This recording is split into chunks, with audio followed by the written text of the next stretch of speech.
Hola, ¿cómo están? Soy X422.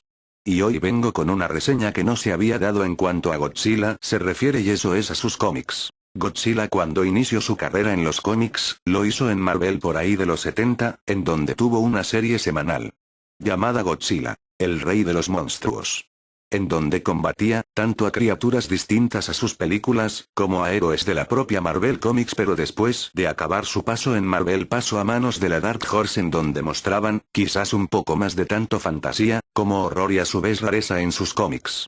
Llamados también, de la misma forma, el rey de los monstruos. Pero después de su paso, en la Dark Horse, a este no se le volvió a ver hasta cuando se anunció que Godzilla volvería a la pantalla grande en el 2012. Tampoco nadie se imaginó que este a su vez, lo haría en el formato de historietas, bajo el escudo de la editorial de la IDW Comics. Hasta ese entonces, nadie sabía qué decir, hay que decirlo, nadie sabía nada de ellos, y más que todos los fans de por acá nadie sabía de la editorial de la IDW Comics, más que todo, por el hecho de que desconocían sus cómics en general. Aunque esta tenga varios en su haber, entre los cuales se destacan los Expedientes X, El Cuervo, 30 días en la oscuridad, Star Trek, Transformers, Doctor Who, Tortugas Ninja, entre otros. Aunque de esos de los cuales, pues son varios reconocibles. Muchos de ellos no llegaron a ciertas partes de por acá, llámese México, Latinoamérica, hasta ahora. Por lo cuales eran imposible de conseguir, además de que había ciertos privilegios a otras casas editoriales. Llámense las conocidas marcas de DC y Marvel Comics en ese momento, la que le hacía competencia a ambas, como la Dark Horse, la revelación de esas épocas, como Image, y claro está las editoriales de los mangas. Pero en fin, eso es otro punto en sí. Este se anunció que tendría el título de Godzilla, Mundo Monstruo. Pero después de 5 meses cambiaron el título a Godzilla, Reinado de Monstruos. ¿Y qué se puede decir de este cómic? O mejor dicho, maxi serie en general. Bueno, una cosa importante, a que nos dan a entender, es que el ataque en 1954 de Godzilla nunca existió. De hecho, hasta este entonces. Ya que si bien no nos dicen el año exacto, donde suceden estos hechos es el presente. Nada de años en el futuro o en el pasado. En hasta este entonces ningún kaiju se monstruó a la humanidad hasta ahora. Los primeros 4 números nos tratan de mostrar eso. Además de que planean muy bien los hechos, como en las primeras películas individuales de la Toho, de mostrarnos una humanidad tanto sorprendida como estupefacta a los hechos que ocurren, y si así es, como en las primeras películas individuales de la Toho.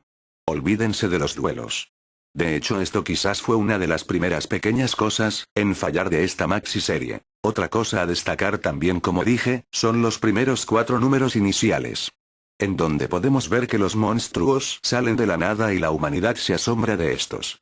Sí sé que es repetitivo lo que digo, pero así es como nos lo dan a ver. Por un lado tenemos a un Godzilla salido de la nada en una costa japonesa, haciendo estragos por doquier. De hecho, es un poco sádico al comerse a unos niños, o eso es lo que nos dan a entender, además de hacer muchas otras peores cosas.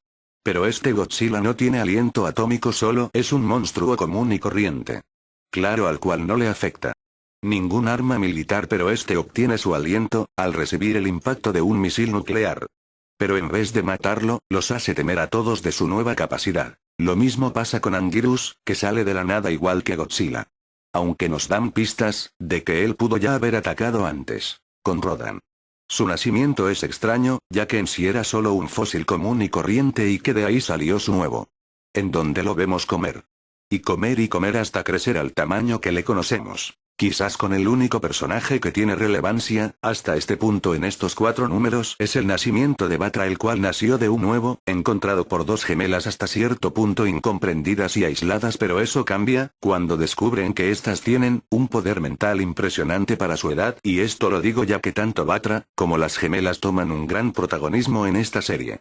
Otro punto a destacar son sus referencias a ciertas cosas o series, además de su crítica a la sociedad. No solo eso, sino que también se critica el hecho de quien hizo peor las cosas que el otro. Si bien no es un tipo de crítica como en Los Vigilantes, es hasta cierto punto interesante a cómo lo ponen, y a su vez vemos historias, mejor dicho mini historias de personas tratando de sobrevivir, que al final de cuentas, casi la mayoría de estas terminan de una forma un poco mal para ellos, matándose los unos con los otros, o que Godzilla los mate directamente. Quizás el punto malo que empezó a verse en esta serie es quizás después del número 4 por 1. El apartado artístico. Después del número 4 en los siguientes números, el diseño no solo de los monstruos, sino de los propios humanos dejó mucho que desear. 2. Lo apresurado de mostrar a los demás kaijus, en el cómic y hacerlos pelear ya sea si son de una forma un poco precipitada, de hacerlos pelear por cualquier razón. O ya sea si son lo último, que queda por hacer o porque los necesitan, para sus planes. Los cuales nunca explican del todo. Pero dirán que me puedes contar de la historia. En sí no daré spoilers y si lo hago, pues lo siento en sí como dije comienza de la nada, con kaijus saliendo de la nada y atacando a la gente por doquier además de que no se tientan el corazón, si ven a estos seres matar a personas, ya sean niños o adultos a primera vista. Por otro lado los primeros números, en sí se enfocan más en los kaijus y la destrucción que hacen después de cierto número, el quinto para ser más exacto, ya nos muestran, quiénes serían los protas de esto y a su vez antagonistas de esto. Es cierto como dije, el punto es que a partir del número 5 deciden prácticamente mandar todo a la mierda, en cuanto a historia. Si es cierto vemos batallas buenas e interesantes, pero en sí algunas parecen sacadas muy forzosamente de la manga. Con tal de mostrar un kaiju en turno, en dichoso número aunque sí debo de admitir, que si bien después del número 5, todo en cuanto a historia se arruina. Debo decirlo el último, número quizás compense ese asunto un poco pero solo un poco. ¿Y las batallas? En sí. Si bien hay varias batallas, algunas de ellas solo duran una o dos viñetas, a lo mucho solo las batallas, en donde está involucrado Godzilla son las que duran más. Pero de ahí en fuera, todas las batallas que hay, exceptuando las de Godzilla son fugaces. Y como dije creo que todo se debe a que solo querían mostrar un kaiju en dichoso número. Arte gráfico. Los primeros números son bellísimos. Ok, no le llegan a un Godzilla de la Dark Horse pero son sublimes, no solo en cuanto a los trazados de los kaijus, sino en cuanto a su estética. Si los identificas fácilmente, y no solo eso, sino que están mejor y a su vez ves con alegría, la forma en lo que lo hacen. Dirán ¿qué quiero decir con esto? Muy simple significa esto. Que es un trabajo bien hecho, sin prisas de meter todo de un solo golpe y no es que no me quiera meter con Santos el encargado de tomar los pinceles e ilustraciones, desde el número 5 en adelante solo que puedes ver una gran diferencia, de sus trazos a los de Esther, quien era el que se encargó de los primeros 4 capítulos. En sí sin ofender, el trabajo de Santos no solo es malo, sino que parece haber sido sacado de algún dibujante malo de DeviantArt y como dije, no es algo en contra suyo. Pero hay mucha diferencia desde el número 5, para atrás como lo fue para adelante. Es cierto me pone cuando están las batallas de Godzilla, unos buenos y geniales trazos. Pero eso no justifica, el cambio drástico en cuanto a diseño, dibujo y apariencia de estos. ¿Qué kaijus salen? Godzilla en Japón que en un principio, solo era un dinosaurio simple, sin aliento atómico. Pero que después de recibir un misil nuclear este ya lo tiene por completo. Anguirus en México / Texas salió también de la nada, aunque quizás hubo indicios de que ya había atacado con anterioridad. Rodan en Rusia un crío tomó un fósil, pensando que había algún diamante en él, pero lo que se encontró fue que había un huevo y de ese huevo nació un pterosaurio que creció y creció hasta tomar un tamaño inesperado. Batra en París fue encontrado por 2 gemelas malvadas, con poderes psíquicos, que lo utilizaron de mascota andante. Kurumonga / Espiega en Estados Unidos. Solo hizo un cameo. King Ghidorah en un monasterio. Prácticamente es un homenaje andante, al Ghidorah de GMK y a su vez de King César en cuanto al formato de un dios guardián. Mechagodzilla 2 creado por los americanos, como máxima arma contra Godzilla pero pierde en su primer encuentro y luego se vuelve loco, una pequeña referencia a Kiryu.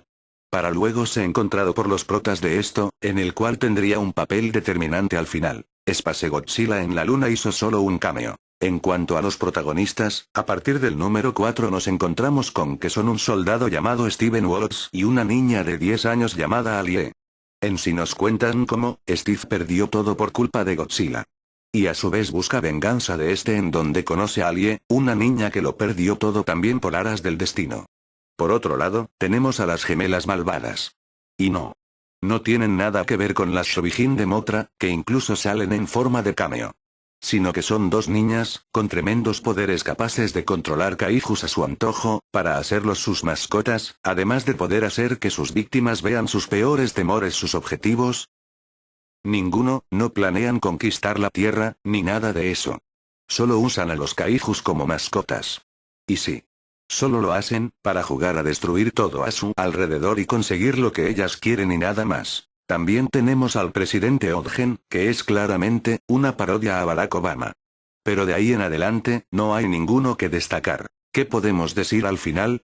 En sí Godzilla el reinado de monstruos, no es quizás de ni lejos lo mejor en cuanto a cómics a Godzilla se refiere. Tendrá una historia más o menos interesante, en donde nos muestran, la desesperación de la gente al ver estas cosas. Por primera vez y no tener nada con que combatirlas, en estas épocas, 2010, adelante, pero decae mucho, después del número 5 en donde prácticamente, muestran kaijus por mostrar. Además de que en el apartado gráfico, deja mucho que desear pero de vez en cuando lo compensa, con interesantes batallas pero aún así no satisface del todo. Si le pusiera una calificación de 5 puntos. Le pongo un 2,7 de 5 puntos. Soy X422 hasta la próxima.